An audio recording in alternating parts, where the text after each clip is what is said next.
Hello guys! For today's video, ayan, busy-busyhan muna tayo kasi nagpe-prepare tayo para sa birthday and binyag ng baby ko. Ayan, todo effort tayo mag-decorate ng mga balloon. Actually, first time ko talaga yung mag-design sa mga birthday. Kasi hindi naman talaga ako in the first place nagse-celebrate ng birthday ko kasi ganito tayo kakuripot sa sarili natin, o diba?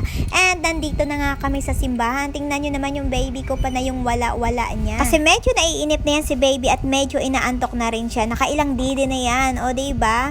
Ayan. And thank you so much sa mga ninong, ninang, tita ninong na umaten. Kahit yung ibang mga ninong, galing pa sa mga malalayo. Ayan. Thank you so much dahil nag-effort talaga kayo mapuntahan si baby. Kasi naman, ang layo namin. Nandito kami sa Baras, Rizal. And sorry na rin sa mga hindi na-inform, sa mga in-invite namin ni baby na hindi namin na-inform na i-advance pala yung binyag. Ayan. O, diba? Bawi na lang next time. And para naman sa ibang mga ninang at ninong ni baby na hindi makaka-attend kasi merong pasok, ayan, bawi na lang next time. Ang mahalaga, Kristiyano na ang baby ko at yung inaanak nyo. O, diba? Ayan. Nabuhusan na nga ng langis si baby sa kanyang ulo. Medyo lumamig na nga yung ulo niya dyan kasi pala yung wala-wala niya, iyak-iyak niya at ayaw niyang magpakarga sa mga ninang at ninong niya. Gusto niya lang si mama at papa niya lang yung magkakarga sa kanya. Tingnan nyo naman, laging nagtatantrums yan. Ayaw niya magpahawak sa iba. Takot talagang manakaw yung baby ko. And after nga ng binyag, ayan, picture taking na in the afternoon, umuwi na kami para makakain na yung mga bisita ni baby. Happy birthday to you. Happy birthday, happy birthday. Happy birthday to you.